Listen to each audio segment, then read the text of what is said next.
Pues bueno, y vamos a empezar, pues bueno, una situación tipo, ¿no?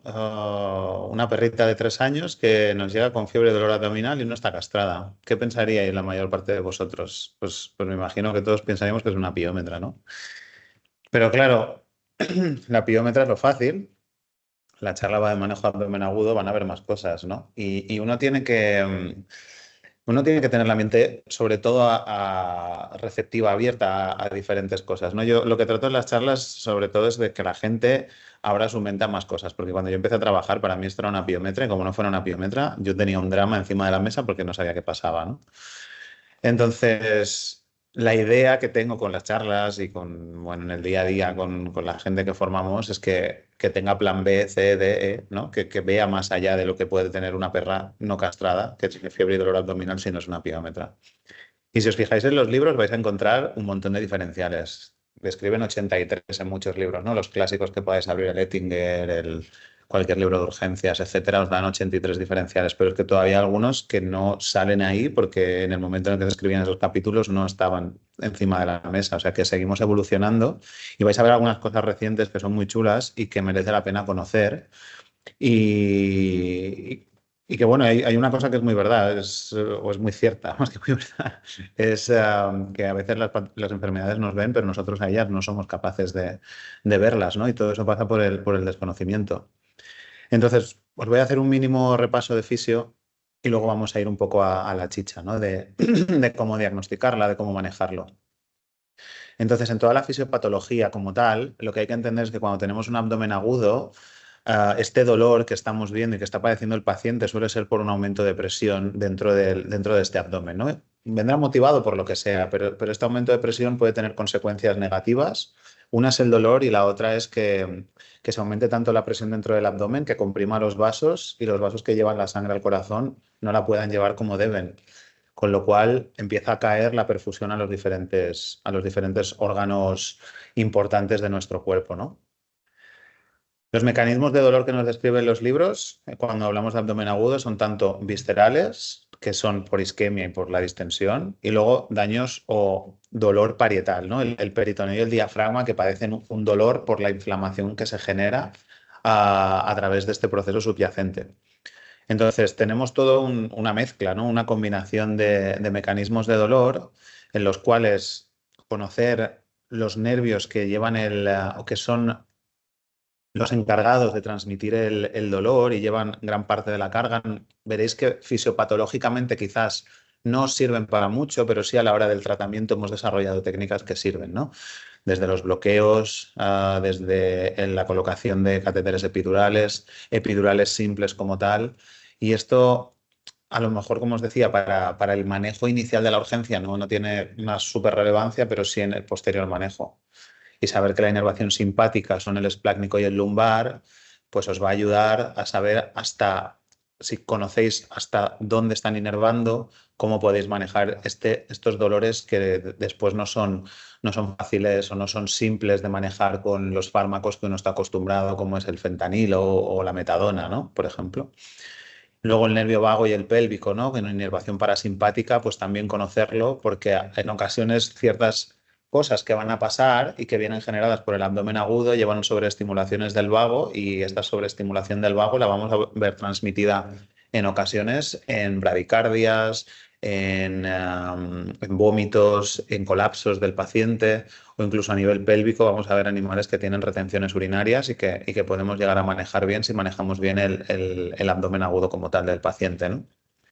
¿Y cómo nos van a venir a ver a la clínica? Pues bueno, la mayor parte de casos van a ser claros, ¿no? No le podemos tocar el abdomen, el paciente se muestra agresivo y en otros casos van a ser un poquito más complicados, ¿no? De repente el paciente está estuporoso, está totalmente abatido, no se mueve. Bueno, pasa de ser un paciente normal a lo que a lo mejor podríamos asemejar a un cólico nefrítico en una persona, ¿no? Se cae al suelo doblada de dolor, es incapaz de articular una palabra. Son, son altamente variables, pero lo que quiero transmitiros con esto es que podemos pasar desde una manifestación clínica súper clara de le duele el abdomen a una clínica en la que vas a tener que investigar más porque el animal se queda como totalmente colapsado, ¿no? ¿Y cómo vamos a abordar esto? Pues bueno, de las etiologías que os decía, 83 tipos de causas, os lo he tratado de resumir aquí un poco, que no hace falta saber. Bueno, sí hace falta saber, hace falta conocerlas, ¿no? Y saber un poco dónde puede estar el problema, pero más que conocer al detalle, quizás uno tiene que tener grandes grupos en su cabeza, ¿no? Y saber si el problema puede ser digestivo, puede estar más localizado en hígado, páncreas, urinario, reproductor, o puede haber otra serie de causas que lo originen. Este grupo de otros no es ni mucho menos desdeñable, ¿eh? El otros hay que tenerlo muy en cuenta porque inicialmente vuestro abordaje va a ser este, ¿no? Vamos a buscar las causas obvias. Y cuando las causas obvias no están o no se pueden documentar, entonces uno sí que se tiene que fijar en las que no son tan obvias y pueden estar ahí. Vais a ver que a veces la respuesta está en el tórax y no en el abdomen, pero el paciente lo manifiesta como clínica de dolor abdominal, ¿no? ¿Qué debo tener en cuenta en todo esto? Los signos clínicos, la historia, la anamnesis que me pueda dar el dueño. A veces será más certera o menos certera, pero puede darnos la clave, ¿no? Sobre todo si son casos raros, como estos de aquí, ¿no? Intoxicaciones, Addison, cuadros de neumonía. En esos casos la anamnesis puede ser bastante importante, igual que vuestro examen físico. El examen físico, todos sabemos, tiene una especificidad de sensibilidad de un 70, 60 y pico, pero no mucho más allá, ¿no? Entonces vamos a hacer seguro pruebas complementarias para tratar de encontrarlo. En algunas ocasiones con el examen físico lo vamos a tener, lo vais a ver a lo largo de la presentación, algunas cosas las podemos detectar rápidas con el examen físico y otras no. Necesitamos de un gran aliado que veréis que es la ecografía, ¿no? Entonces, con nuestro abordaje inicial y con este examen físico que no debéis dejar pasar por encima jamás, vais a ver cosas en la presentación, hematomas en zonas concretas, timpanismos, cómo progresa el timpanismo del paciente y en cuánto tiempo, que os van a dar las claves de, ostras, lo que está pasando es esto. Pero igualmente vais a tener que, o yo os aconsejo, que hagáis una evaluación lo más completa posible y que a vuestro examen físico añadáis siempre una analítica rápida, una ecografía, se llama ahora Point of Care, ¿no? POCUS, Point of Care Ultrasound, que sería una ecografía rápida, tanto abdominal como torácica, para descartar cosas o para poder confirmar cosas que le pueden estar pasando al paciente. Y un mínimo medición de presión arterial, electro, ¿no? Que nos permita detectar, pues a lo mejor arritmias, que es lo que le está pasando al paciente y eso es lo que le está generando una clínica de dolor abdominal. Esta mañana mismo ha venido un perro con un tamponamiento cardíaco, ascitis, y su único signo clínico era vómito y dolor abdominal, ¿no? Entonces esto lo detectas rápido con tu examen físico y también una ecografía rápida o un electro, ¿no? Entonces no hay que dejar ni mucho menos de lado estas herramientas porque os van a ayudar y os van a servir mucho. Los signos clínicos de un abdomen agudo, bueno, los tenéis aquí resumidos: vómitos, diarreas, resistencia o dolor a la palpación abdominal, tenesmo urinario fecal, en función de qué sistema está afectado, debilidad, dificultad respiratoria, ¿no? Todos estos van a ser signos clínicos y no solo el dolor abdominal, ¿vale? ¿El índice de shock os puede ayudar en la evaluación de estos pacientes? En estos y en prácticamente todos. Esto es una herramienta desarrollada hace unos años ya. Estamos hablando de hace 11 años, pero todavía no implementada del todo. Y el índice de shock en perros es algo tan simple como dividir la cardíaca y la presión sistólica en el momento de ingreso. Y si es superior a 1, 1,5, según el paper que leáis, os va a estar indicando que el paciente sufre algún tipo de shock. Vale la pena implementarlo. Vale la pena porque muchos animales os llegarán pues, con una dilatación, torsión de estómago y os pueden llegar perfectamente estables, pero cuando hacéis el índice de shock ya veis que está elevado. Os van a llegar con cualquier otro tipo de enfermedad y el índice de shock os está diciendo el paciente no está bien, a pesar de que él puede venir con una cardíaca y una presión arterial todavía en rangos normales y entrar caminando por la clínica. Entonces, es una herramienta que usamos y que yo creo que vale la pena que la gente la oiga y la tenga en mente para decir, ostras, este índice de shock está alto, pues igual vale la pena que esta visita la pase antes y deje la vacuna o la siguiente visita para un poquito más atrás, ¿no? En la historia clínica os puede servir totalmente. A mí me ha servido mucho, por ejemplo, y por eso la pongo de ejemplo, ¿no? Pastor alemán con suficiencia pancreática exocrina. Les gusta hacer torsiones mesentéricas a estos perros, pues es importante, ¿no? El tenerlo en cuenta. Pero también si toma medicaciones, el típico con cortisona que de repente deja de tomar la cortisona, se ha quedado al cuidado de unos amigos y no se la han dado, y desarrolla una crisis addisoniana, o el perro que, vete tú a saber, ha estado jugando con palos, o en un campo con espigas, o ha estado con matarratas. Os vais a encontrar mil cosas, ¿no? Perro joven que de repente está en el parque y cae desplomado, y el único signo clínico que tiene es que ha caído desplomado y hay un abdomen agudo. Vais a ir viendo a través de la charla que esto tiene respuesta y que la respuesta está en el abdomen, ¿eh? Pero que la historia clínica ahí es importante porque no es lo mismo un perro desplomado de 12 años que un perro desplomado de 4, ¿no? Probablemente lo que nos encontremos sea diferente. Por ejemplo, ¿no? Estos tres perros vienen aparentemente por lo mismo, una diarrea hemorrágica, pero mi pregunta es, ¿son iguales? Vais a ver que no, que estos tres casos son diferentes y me voy a avanzar un poco a ellos porque esto es una torsión mesentérica, esto es un perro con un fallo hepático y una encefalopatía brutal y esto es un perro con una anafilaxis. Pero inicialmente los tres se presentan igual, entonces si tú ya vas viendo que se pueden presentar de una manera muy similar, pero que el trasfondo es diferente, quizás eso te ayude a hacer una evaluación un poco más global y que embarque más situaciones de las que tú inicialmente te puedes plantear, ¿no? Que a lo mejor uno solo piensa en gastroenteritis hemorrágica, pero pueden ser bastantes más cosas las que haya, ¿no? Entonces, ¿qué vemos en el examen físico de estos pacientes? A veces encontramos la clave en el examen físico, ¿no? Este Rottweiler me vino a ver tras ser atropellado, ¿no? Y venía referido por una fractura de cadera, pero este perro se dieron cuenta que no podía orinar. Ostras, no puede orinar, vamos a sondarlo. Ostras, vamos a sondarlo, no podemos. ¿Cómo que no podemos? ¿Qué le pasa? Pues fijaros, todo este hematoma que tiene aquí es muy característico de roturas uretrales. Y esto es lo que le generaba al animal no poder orinar y tener un urabdomen, ¿no? Y esto lo detectas en un examen físico rápido si sabes que puede ocurrir, ¿no? A veces estos lo vais a encontrar justo en esta parte de atrás, en la zona perineal.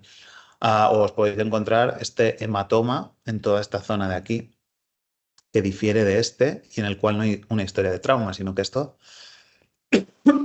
ha sucedido sin más. Esto es un abdomen agudo, una peritonitis séptica, y esto se llama el signo de Cullen. Pues bueno, en ocasiones nos va a pasar que vamos a poder detectarlo así. Otras veces veréis en el examen físico un timpanismo brutal, ¿no? Y eso también nos estará dando la clave de lo que pasa. Entonces, bueno, todo esto ayuda.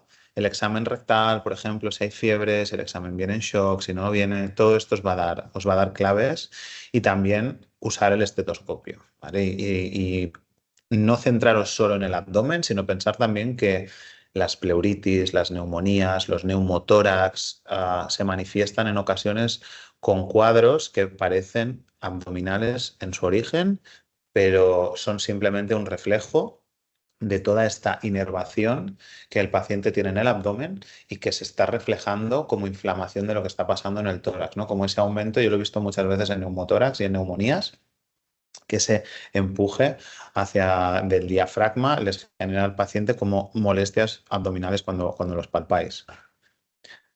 Hallazgos analíticos son muy variables. Sí que vais a encontrar cosas que son típicas de cada uno, ¿no? Pero tenéis que captar la foto de cada cosa para poder entender un poco lo que pasa, porque los procesos sépticos, pues sí sean del origen que sean, sí que van a tener ciertas características comunes. Leucopenia, leucocitosis, hipoglucemia. El paciente, además, en el examen físico tiene fiebre, está taquicárdico, ¿no? Ahí puedes empezar digamos, a atar ciertos cabos. Pero que la anemia sea un problema o algo patognomónico de un problema digestivo de bazo, pues no necesariamente, ¿no? Si tienes melena, pues quizás sí, pues lo puedes empezar a casar, ¿no? Todo esto va, pues el paciente tendrá una úlcera gastrointestinal, pues tiene una anemia, etcétera, etcétera, ¿no? Pero no encontramos cosas que sean muy, muy, muy determinantes de un órgano u otro, exceptuando cuando hablamos de afectaciones del tracto urinario, ¿no? El paciente tiende a estar azotémico, tiende a estar hipercalémico, esto sí que es más típico, ¿no? También puede estar hiponatrémico, con problemas urinarios, pero también puede ser un Addison. Entonces, se tiene que interpretar todo un poco en función de lo que cómo vais construyendo el puzzle en ese paciente, ¿vale? Bueno, cosas dentro de todo esto, ¿no? Que no deberíais dejar pasar o que os debería llamar la atención, y esto es importante de cara a la estabilización. Pacientes con tanto hemoconcentración como anemia, porque ahí podemos intervenir rápido. Con lactatos muy elevados también podemos intervenir, que básicamente es fluidoterapia. Con glucemias bajas, potasios altos, sodios muy bajos o muy altos, cloros muy bajos, calcios muy bajos. Y después tiempos de coagulación elevados o bilirrubinas incrementadas. Lo de la bilirrubina no es que os lleve a una actuación inmediata, pero sí os puede llevar, en el caso de un abdomen agudo, a una sospecha de un biloabdomen, por ejemplo, una rotura de vías biliares o una pancreatitis importante, ¿vale? Pero estas son cositas que si uno durante la fase de estabilización sabe focalizarse, tenerlas claras, le van a ayudar al abordaje, porque en cada una de ellas hay algo que podéis hacer de manera inmediata. Que haya una leucocitosis, que haya una trombocitosis, una trombocitopenia, son cosas importantes, pero uno no puede intervenir de una manera, digamos, abrupta para solucionarlo, ¿no? Sin embargo, con una hipoglucemia, pues sí, puedes hacer algo para que el paciente se recupere de esa, digamos, de esa crisis de una manera bastante rápida, ¿no? ¿Qué más cosas nos podemos encontrar? Pues bueno, el líquido, ¿no? Si pasamos o usamos nuestro ecógrafo, después de hacer la analítica, si vemos líquido, hay que coger una muestra. El coger una muestra es importante, pero en ocasiones es tan mínima la cantidad que yo no me voy a, digamos, no me voy a preocupar inicialmente por coger una muestra que me cuesta una barbaridad porque es muy pequeña la cantidad, sino que lo que voy a hacer es monitorizarla. Y si esa pequeña cantidad se está convirtiendo en una cantidad que ya puedo coger una muestra fácil, entonces eso sí que tiene mucha importancia y hay que cogerlo porque os estará indicando un proceso activo, o bien de sangrado, o bien de trombosis, o bien de inflamación por la peritonitis que padezca el paciente, o bien porque hay un uroabdomen. Y esto os lo digo porque hay muchos pacientes con abdomen agudo, con perforaciones del digestivo, con uroabdómenes, etcétera, que vienen totalmente hipovolémicos barra deshidratados. Y hasta que vosotros no hacéis una buena estabilización y le dais un montón de suero, no conseguís que ese paciente genere y una cantidad de líquido para que vosotros la podáis tomar de manera sencilla. Entonces, prefiero que centréis vuestros esfuerzos en voy a remontar al paciente, voy a seguir monitorizando la cantidad de líquido. En cuanto haya una muestra que yo pueda acceder fácilmente a una ventana, la voy a tomar, porque eso va a ser significativo seguro, ¿vale? Otras cosas que hemos empezado a descubrir, Ale, que son importantes, el edema de la pared de la vesícula biliar, ¿vale? El edema de la pared de la vesícula biliar os va a identificar anafilaxis, también os va a identificar colecistitis, también os va a identificar problemas que no están en la vesícula, pero que están en el tórax, como son tamponamientos cardíacos, ¿vale? Entonces, son otras cosas a tener muy en cuenta. Si acompañamos edema de la vesícula biliar con líquido libre en el abdomen, que es hemoabdomen, después veréis el diagnóstico final, ¿no? Que tiene esto. Presencia de gas libre, pues también es súper importante, ¿no? Y pensar en esto, y esto lo he puesto porque me ha pasado ya varias veces que en la estabilización de un paciente se ha trocarizado el abdomen y posteriormente se ha hecho una eco. Y erróneamente en la eco se ha interpretado la presencia de gas como algo patológico, mientras que es algo que ha sido inducido por el procedimiento de trocarización, ¿vale? Entonces, si vosotros veis gas libre en el abdomen sin haber hecho ninguna abdominocentesis, será patológico. Indica que hay pues algún proceso de perforación gástrica. Si por el contrario veis gas y vosotros habéis hecho una abdominocentesis, tenéis que ir con mucho cuidado en la interpretación porque puede ser culpa vuestra, ¿vale? Bueno, culpa vuestra, lo habéis inducido vosotros.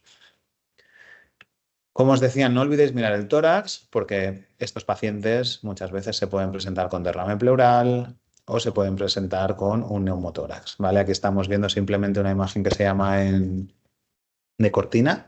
El efecto de cortina lo miramos en la evaluación del neumotórax del paciente conjunto al no deslizamiento de la pleura cuando el paciente respira. Y esto es simplemente mirar en las últimas costillas si desliza de manera sincrónica el tórax con el abdomen o de manera asincrónica.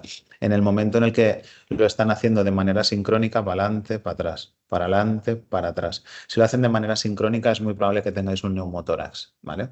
Y bueno, esto se ha puesto un poco más en boga en los últimos 3 años, diría que se ha empezado a hablar un poco, porque una de las limitaciones del POCUS era poder evaluar la pleura de una manera correcta en un paciente que tiene un neumotórax y que está respirando de una manera exageradamente rápida, ¿no?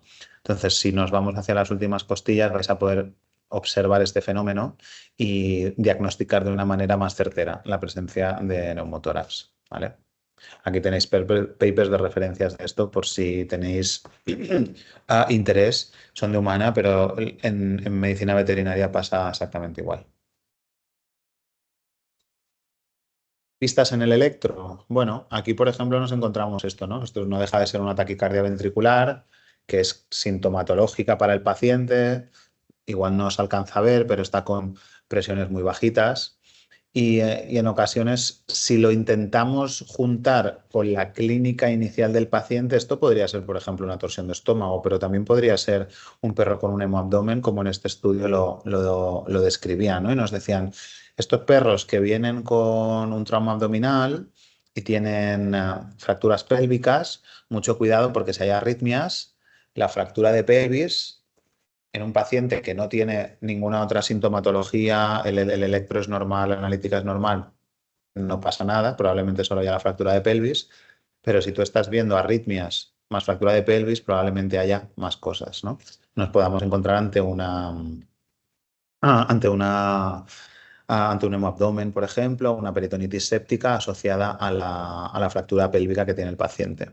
En gatos nos podríamos también encontrar esto, ¿eh? Esto es un gato que tiene un abdomen agudo y es por una obstrucción urinaria. Y este gato nos viene, pues fijaros con este electro. Esto es de aquí de hace un par de años. Creo recordar al paciente bastante bien, que nos lo refiere a una clínica de Barcelona. Y este gato pues tenía lo que se llama una taquicardia de complejos anchos asociada a hipercalemia, ¿vale? Entonces podéis encontrar pistas de lo que está ocurriendo, ¿no? También en el examen físico igual os ha dado tiempo a notar un globo vesical, pero os lo enseño no tanto porque no podáis llegar al diagnóstico sin el electro, sino para que veáis que la información la encontráis en diferentes sitios y a lo mejor de esta manera podéis detectar algo que está matando al paciente ya y tenéis que hacer algo por él ahora mismo, que de otra manera a lo mejor se os pasa por alto si solo hacéis un simple examen físico, ¿no? Para que uno vea la importancia de complementar con un electro, ¿no? Bueno, si hacemos analíticas, hacemos electro, hacemos la eco que yo os he dicho, ¿no hay lugar para la radiografía? Pues obviamente sí, hay lugar para la radiografía.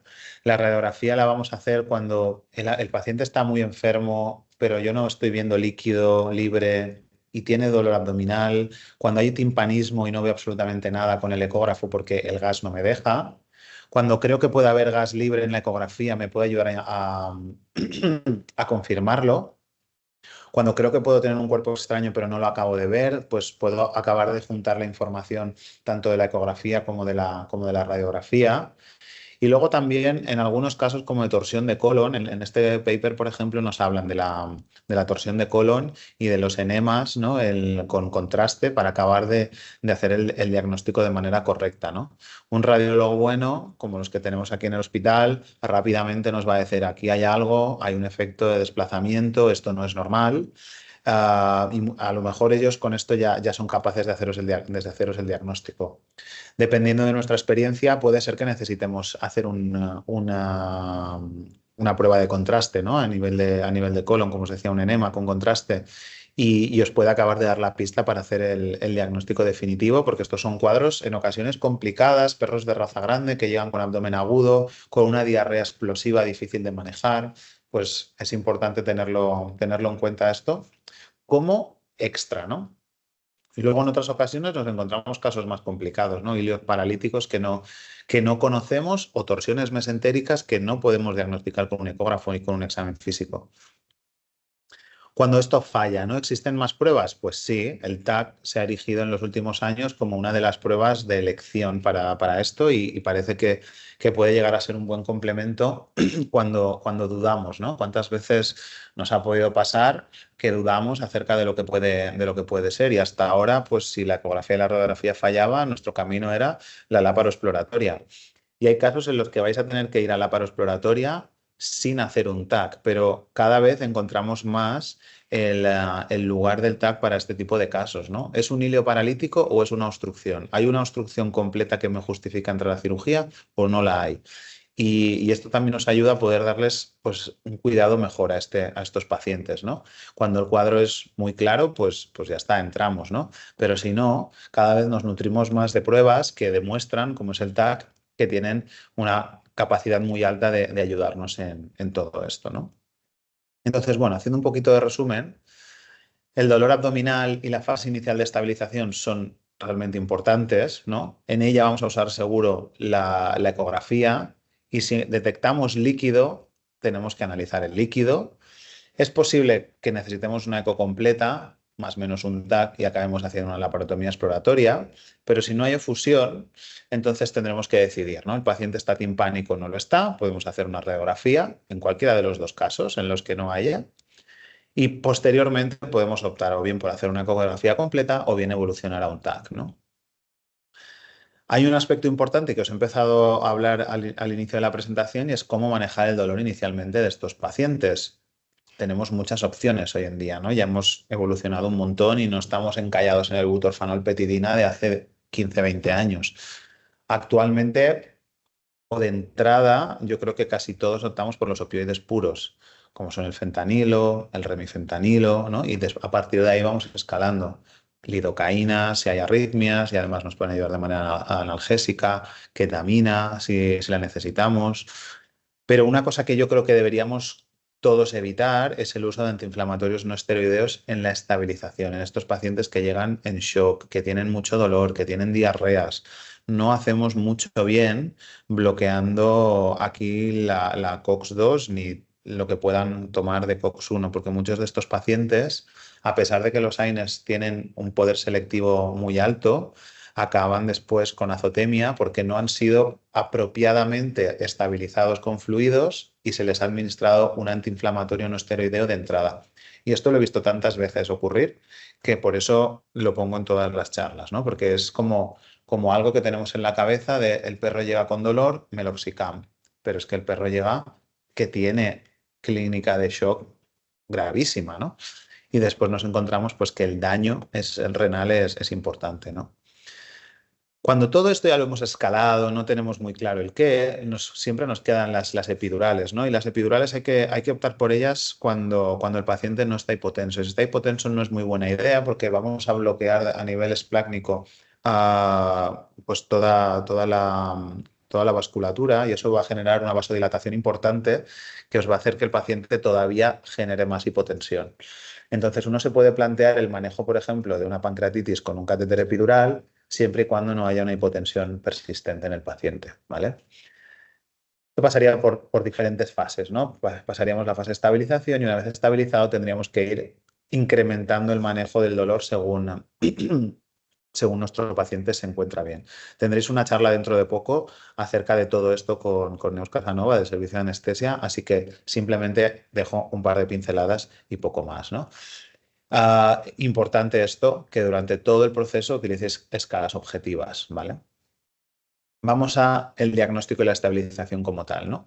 Que muchas veces son procesos absolutamente simultáneos. Tenéis a un perro como el que veis en el trasfondo de esta diapositiva, un boyero de Berna que se presenta de manera aguda, con el abdomen mega distendido, con un índice de shock altísimo, apenas sin pulso, y necesitáis saber qué le pasa y cómo estabilizarlo a la vez, ¿no?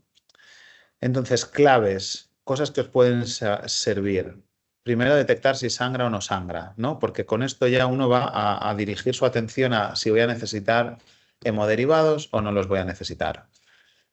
Por otro lado, sospechar, ¿no? ¿Tú crees que hay un proceso séptico? Sí o no. ¿Cómo lo puedes sospechar que hay un proceso séptico? Bueno, pues el paciente en general os va a presentar una temperatura anormalmente normal o alta. Si yo tengo un perro que la mesa de examen está totalmente en shock y una temperatura está normal, esa temperatura la considero febril, porque en el momento en el que lo remonto y vuelve a perfundir la sangre bien, esa temperatura que en el momento de entrada es 37, 38 y poco, se convierte en 39, 40 muy rápido. ¿Vale? Entonces, esos casos uno los tiene que interpretar bastante rápido y decir, aquí voy a tener que empezar los antibióticos de manera rápida y probablemente empiece con fluidos y necesite aportarle glucosa porque el paciente tiene pinta de estar séptico, pero si los fluidos no me funcionan, que es lo más probable, el vasopresor tiene que salir rápido a jugar, ¿no? El vasopresor que casi siempre utilizamos es la norepinefrina, ¿vale? En estos casos. Los electrolitos y la glucemia fundamentales, os hablaba antes de ese gato obstruido y la hipercalemia, pero es importante poder hacer una analítica rápida en la que detectéis esto. Y no, os lo he comentado antes de manera rápida, pero cuando vosotros hacéis la estabilización de cualquier paciente, la analítica, la que tú tienes que decidir en el momento es la que te da parámetros que te permiten cambiarlos de manera rápida y que si no lo haces te pueden acabar matando al paciente. Ejemplo, anemias súper graves, potasios muy altos, glucosas muy bajas. Estas son las importantes, ¿vale? Es ahí donde te tienes que centrar inicialmente. ¿Que no tienes para hacer lactato? Bueno, no va a pasar nada porque no tengas para hacer lactato, pero lo otro sí, ¿no? El sodio excesivamente bajo, pues todo eso o muy alto, puede acabar siendo un problema, ¿no? Más cosas, pacientes timpánicos, ¿no? Y agónicos, hay que trocarizar, esto lo vemos mucho con torsiones, ¿no? O también podemos ver pacientes con hernias gastroesofágicas, podemos ver pacientes con hernias diafragmáticas y el estómago herniado en el tórax. Aquí hay que saber moverse rápido, ¿no? ¿Cómo orientamos los hallazgos, no? Si tengo gas libre o está timpánico, si hay líquido libre o si hay aumento de cogenicidad. Bueno, si yo veo gas libre o el paciente está timpánico, el resumen de lo que necesito rápido es esto. Fluidos, descomprimir, dar analgesia y en cuanto pueda hacer una placa. Si tengo líquido libre, necesito fluidos, analgesia, analizar el líquido lo antes posible y pasarle ya el ecógrafo para decidir si voy a necesitar más pruebas como una radiografía o un TAC.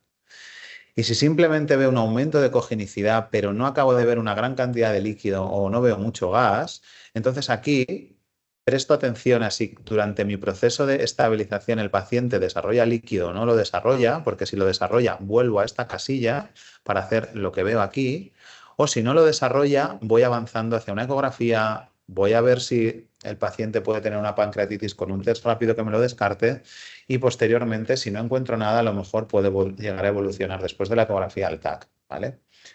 Ejemplos encontraría varios, ¿no? Pero las pancreatitis que no parecen tan graves a lo mejor ecográficamente, pero que debajo de ellas esconden abscesos, esconden trombosis, ocurren y la única manera de verlo claramente es con el TAC, ¿no? Entonces vamos a poner una serie de situaciones, ¿no? Relacionadas con esto que tenéis aquí, gas libre o paciente timpánico, dilatación, torsión de estómago, ¿no? Torsión mesentérica, perforaciones con neumoperitoneo. Estas serían las etiologías que más comúnmente manejamos en urgencias como con la manifestación de abdomen agudo, ¿no?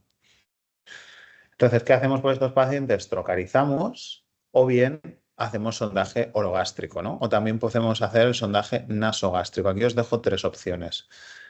¿Cómo decides sobre uno o sobre el otro? Sobre todo por la agonía del paciente, como os decía antes. Un paciente que se está muriendo, que viene agónico, que casi no puede respirar, lo trocarizas. Un paciente que viene timpánico, pero está relativamente estable, si es una torsión de estómago, voy a hacer un sondaje orogástrico. Si es un paciente como el que tengo aquí en la foto, que tiene 100 patologías, que ya lo conozco, 100 enfermedades, puedo hacer un sondaje nasogástrico. Y es una torsión de estómago, también lo puedo hacer, ¿eh? Un sondaje nasogástrico. En ocasiones no pasa la sonda, pero cada vez tendemos más en la estabilización a hacer esto, ¿no? Las pruebas que puedo plantear para un paciente con gas libre o timpánico que hemos visto antes, pues la placa de abdomen y el TAC. Aquí tenéis diferentes situaciones, ¿no? Tengo una torsión de estómago preciosa o bien tengo una torsión mesentérica, fantástica también este paciente, ¿no? Y esto es una pregunta que quizás uno no se ha hecho y siempre ha confiado en que la imagen radiológica de la torsión mesentérica siempre es la misma, pero también se parece a un hilo paralítico.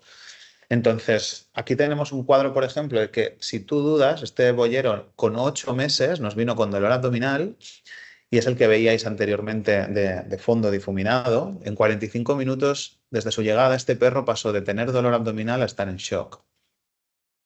Hay que moverse muy rápido, porque este perro en el examen físico, si tú haces el examen físico inicial y ves cómo se está deteriorando en tu cara, ves perfectamente que lo que está pasando ahí dentro necesita una resolución quirúrgica ya, porque esto está empeorando y con una torsión mesentérica vais a notar una dilatación de abdomen brutal. Un paciente que pasa de estar compensado o aunque esté en shock compensado, pasa a estar en un shock descompensado, se queda muy débil, estuporoso, casi sin pulso, muy taquicárdico y la palpación abdominal cambia muchísimo.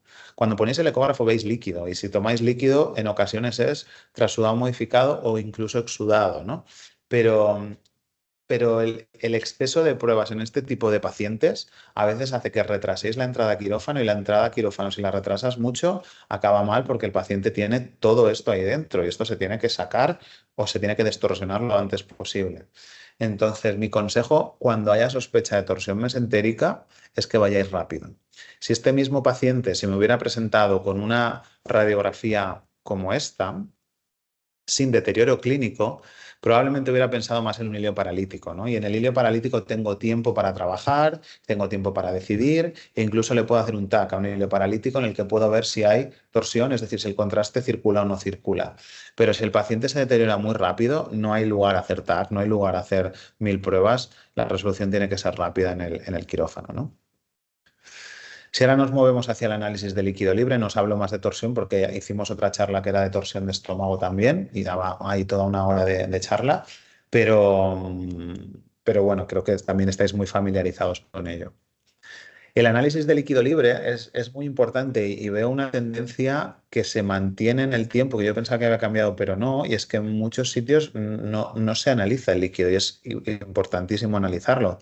Tener un recuento celular y unas proteínas básico y luego una citología para saber qué puede estar ocurriendo. Entonces, tener unas mínimas nociones de esto es muy importante porque un trasudado puro pues tiene un diferencial, un trasudado modificado tiene otro y un exudado tiene otro muy diferente, ¿no? Siendo el exudado en muchas ocasiones de resolución quirúrgica, mientras que el trasudado modificado o el puro no siempre va a ser necesaria una cirugía de urgencia. No digo que no sea necesaria una cirugía, porque por ejemplo para un neuroabdomen lo puede ser, pero no siempre de manera tan urgente como va a ser en el caso de un exudado, ¿vale? Entonces, dudas que suelen surgir muchas veces que me preguntan sin parar. ¿Cuándo es un hemoabdomen? Cuando cumplís alguno de estos criterios, ¿vale? Según el libro, el hematocrito debe ser más del 10%, más del 25% frente a la sangre periférica. Recordad, frente a la sangre periférica no es un valor en concreto, es mirando a este paciente cuánto es su sangre periférica, cuánto es el del abdomen. El kiloabdomen, hay que fijarse en los triglicéridos del abdomen versus los del paciente en sangre. El uroabdomen, fijarse en la crea y el potasio. Y el séptico, nos solemos fijar en la glucosa, el lactato, si hay bacterias en la citología, ¿vale? Después nos podemos encontrar, por ejemplo, un biloabdomen, que tiene la bilirrubina en el abdomen, pues el doble que en la sangre periférica, ¿no? O luego encontramos pancreatitis o trombosis, que son exudados, o exudados ricos en proteínas, pero con una celularidad modesta, o totalmente asépticos, o son simplemente trasudados modificados y nada más. No tienden a ser en pancreatitis y trombosis trasudados puros, tienden más a ser modificados. Hay una cierta inflamación y una cierta celularidad que hacen que suban de escala, ¿vale? ¿Qué más nos podemos encontrar? Bueno, un ejemplo, ¿no? Os ponía antes algo que yo he visto mucho tiempo, que durante unos años me frustraba mucho y no sabía lo que era. Y era perro joven con colapso agudo y hemoabdomen. Y cuando tú tienes esto, en tu cabeza piensas siempre en el cáncer, ¿no? Porque es o ha comido matarratas, o ha sido un trauma, o es un cáncer. Pues bueno, el diferencial va más allá, ¿no? Torsiones esplénicas, torsiones del lóbulo hepático. Y si miramos a la literatura y los papers más recientes, nos dicen, mira, puede el origen ser todos estos órganos, ¿vale? Pero fijaros que hay un porcentaje que son pacientes que no se encuentra el foco. Y no sabíamos qué es lo que pasaba, hasta que alguien empezó a decir, oye, esto es una realidad en la clínica, esto sabemos que ocurre, no sabemos por qué ocurre, pero sucede así. Y los hemoperitoneos relacionados con respuestas anafilácticas graves ocurren. Y las teorías de por qué hay un hemoabdomen, pues pasan por desde una, digamos, sobrecarga de la circulación portal del paciente y una extravasación de eritrocitos a problemas en la alteración o problemas o alteraciones, disculpad, en la coagulación del paciente muy graves que hacen que puedan sangrar durante un periodo corto de tiempo. Entonces, si vosotros veis una vesícula biliar, o sea, cuando encontréis un hemoabdomen, mirad siempre la vesícula biliar, si está edematosa o no lo está, y si hay hemoabdomen o no lo hay. Porque si es un perro joven, es poco probable que sea con una historia aguda una neoplasia, aunque lo puede ser, pues menos probable que sea torsión esplénica o del lóbulo hepático, pero también lo puede ser. Pero si no encontráis nada de ello y la historia sustenta que sea una anafilaxis, estas son las claves, ¿no? Las anafilaxis, aparte, van con incrementos de ALT bastante dramáticos. Estoy hablando de 5.000, 6.000 de ALT y prolongación de los tiempos de coagulación, ¿vale?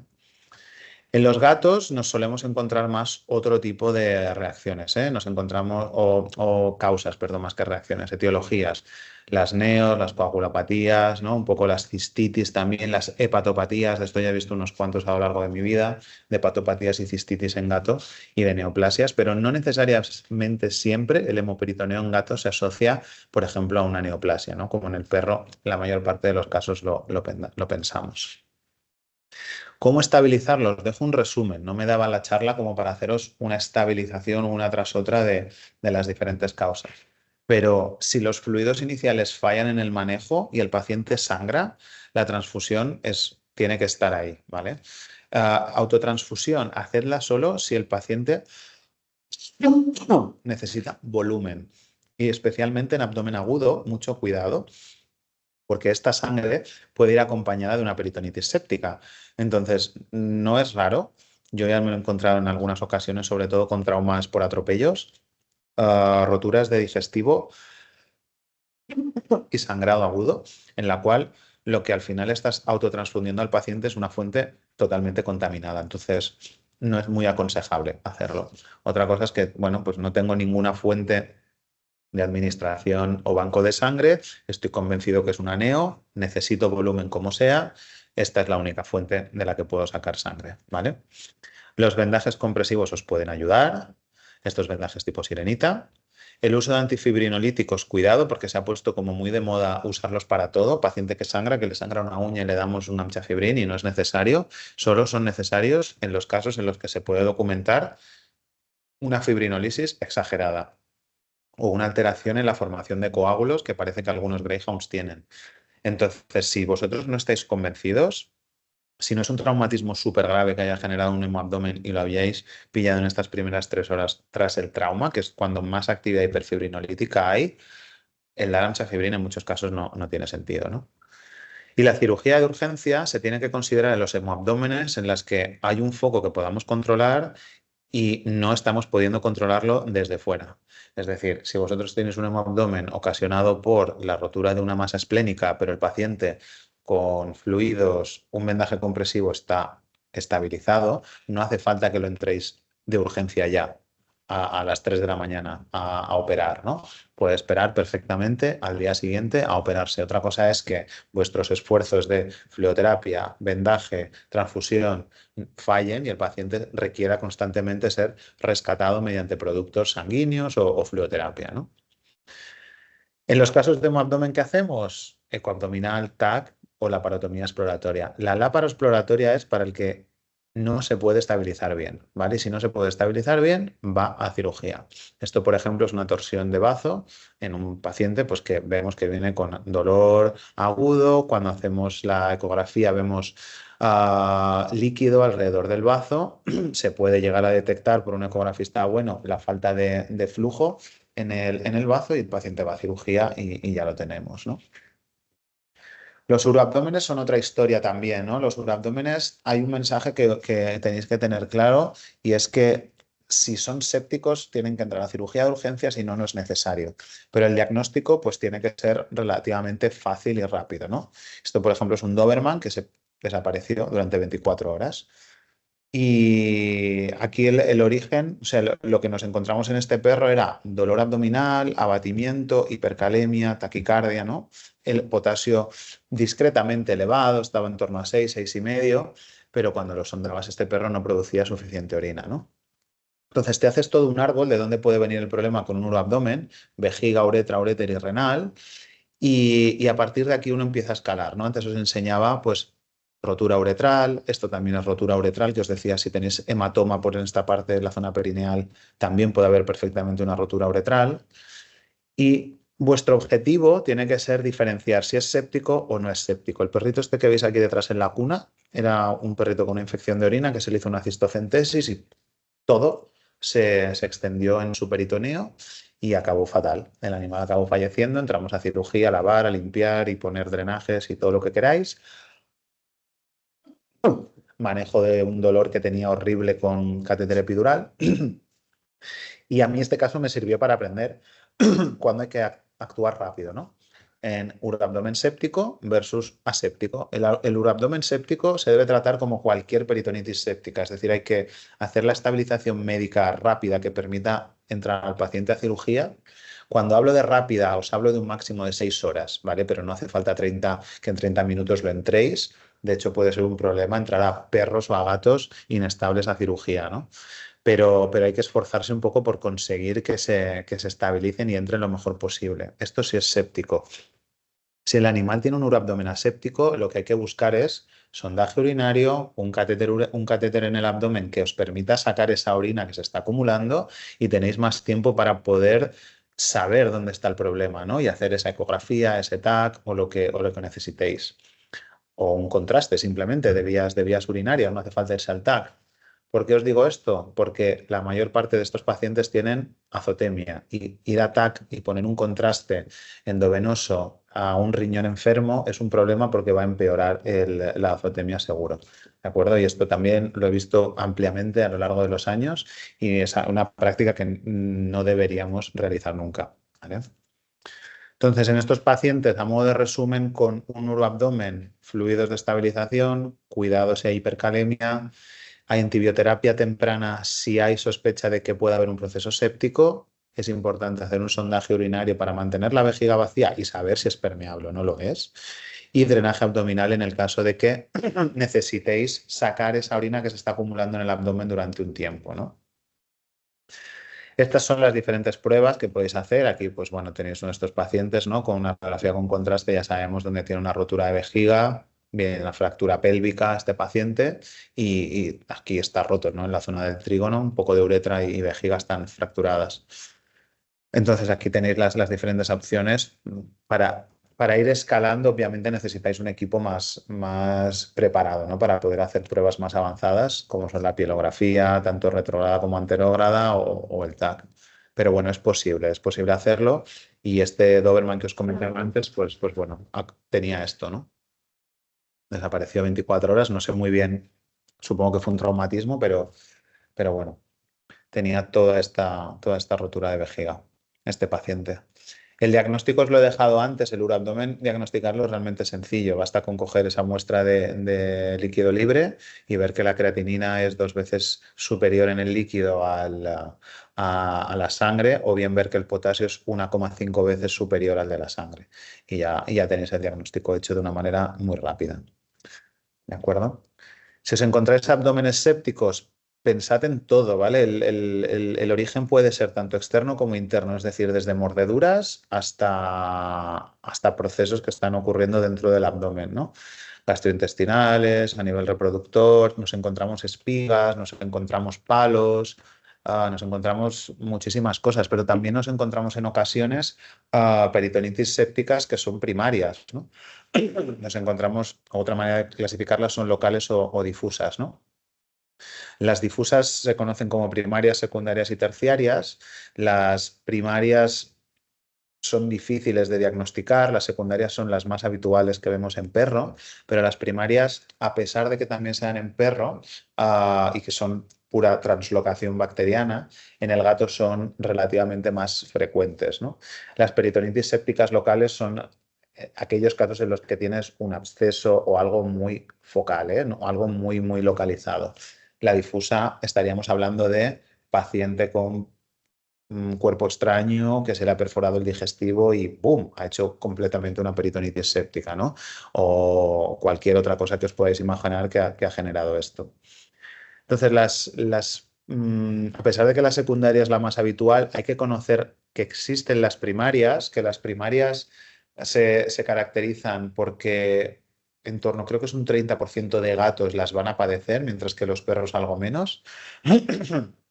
Las poblaciones de bacterias no son uniformes. La literatura habla de normalmente una sola población de bacterias, de las cuales suelen ser los estafilococos la más habitual, pero también pueden ser bacterias mixtas, ¿eh? Entonces yo creo que lo más importante para el enfoque de estos casos es hacer las pruebas complementarias tipo ecografía versus TAC y estar seguro que no hay otro foco que esté generando esa peritonitis. Y en algunos casos es muy difícil, incluso vale la pena llegar a hacer una laparotomía exploratoria, ¿no? Entonces, estos casos suelen ser más complicados porque requieren una fluidoterapia importante, el uso de vasopresores, el uso de antibióticos, hay que corregir las glucemias. Todo esto nos viene un poco guiado a la complejidad por lo que nos dicen en medicina humana de la campaña para la sobrevivencia de sepsis, ¿no? En la que nos dan estas guías una tras otra en cómo poder manejar un abdomen séptico, ¿no?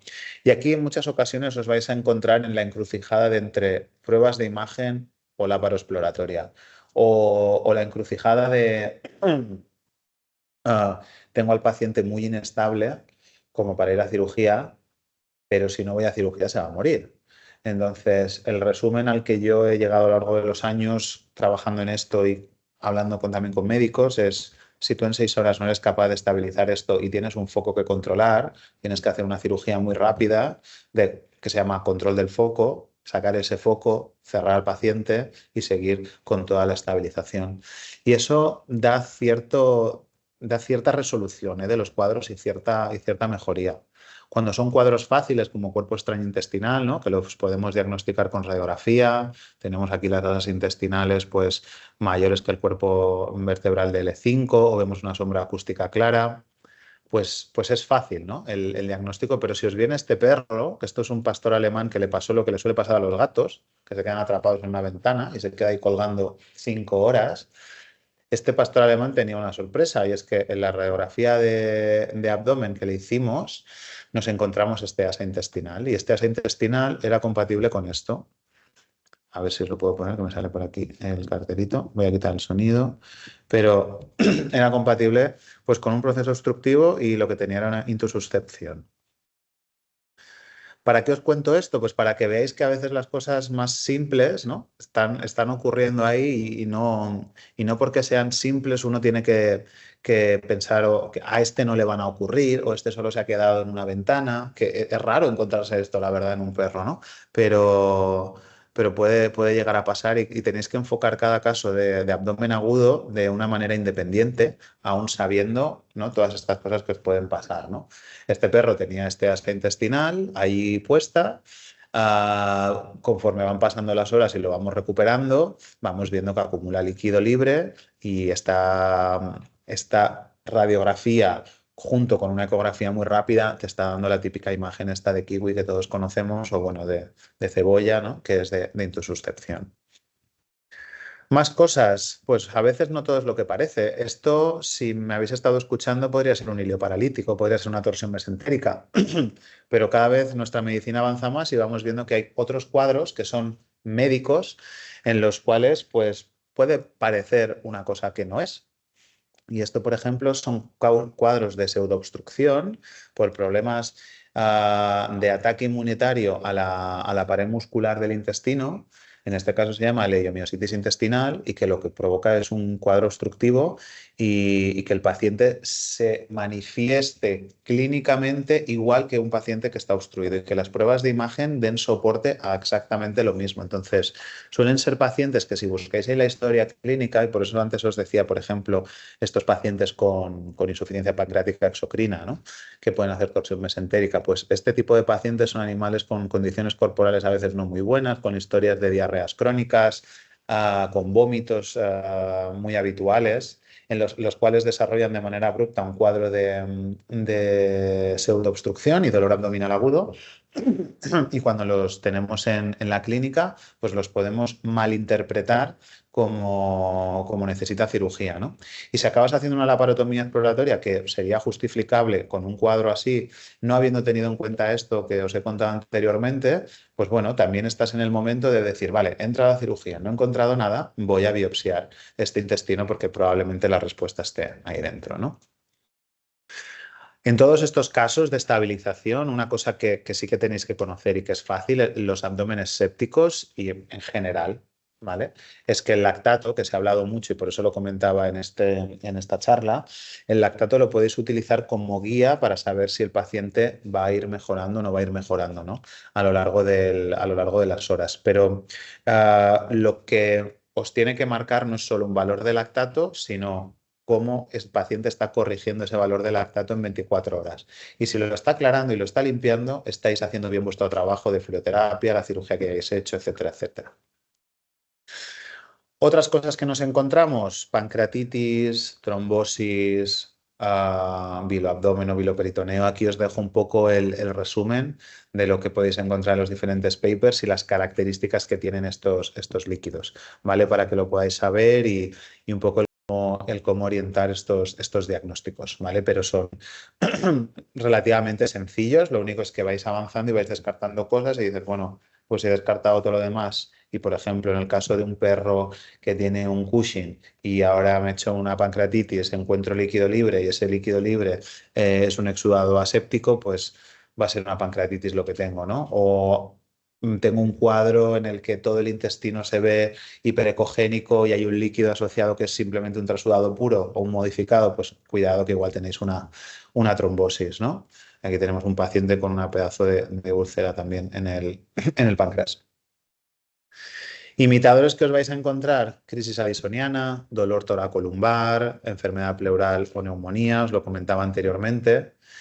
Y siempre os vais a encontrar en la encrucijada, ¿no? Tratamientos médicos o quirúrgicos. De manejo médico, os dejo aquí un resumen, ¿vale? Las pancreatitis agudas sin obstrucciones, los subabdómenes, los fallos hepáticos, los hemoabdómenes, bla, bla, bla. Y en manejo quirúrgico, todo lo demás. Ahora bien, tened en cuenta que todo lo que tiene manejo quirúrgico necesita una buena estabilización médica. Esta franja de 6 horas que os decía, en la que podéis estar optimizando los fluidos del paciente, la glucemia, el haber iniciado antibióticos, el haberle puesto con vasopresores si los necesita, el haber hecho una transfusión. No os olvidéis de estos parámetros que os decía. ¿Qué lo va a matar ahora? Miradlos. El hematocrito, la glucosa, el potasio, el sodio. Esto tiene que estar corregido antes de entrar a cirugía, ¿vale? Y si no lo tenéis bien, trabajad un rato en ello, no tengáis prisa de entrar antes a cirugía, ¿vale? Así bueno, es muy difícil daros un abordaje total, pero he intentado que al menos vuestra mente reciba suficiente información como para decir, bueno, el abdomen agudo se puede enfocar de una manera conjunta, ¿no? De una manera, hay un método de trabajo, pero a partir de ahí tengo que tener claro que me puedo estar moviendo en diferentes zonas, ¿no? Y mi cabeza tiene que estar siempre abierta a poderlo manejar esto bien y no centrarme solo en esa piómetra que os ponía al principio o esa prostatitis que no la he mencionado durante la presentación, pero también un clásico que vemos muchas veces en perros mayores, con fiebre, no castrados, ¿no? Estos machos que vienen y que tienen una prostatitis importante y en el tracto rectal, ¡boom!, la encontramos, ¿no? Ya vemos una próstata dolorosa, incrementada de tamaño, etcétera. Así que bueno, nada, espero que os sirva, que podáis tomar algunas cosas de esta presentación que os sirvan para vuestro día a día. Y nada, muchísimas gracias por atender y por visualizar el vídeo. Así que nada, quedo para cualquier pregunta que tengáis por aquí. Un saludo y muchas gracias a todos.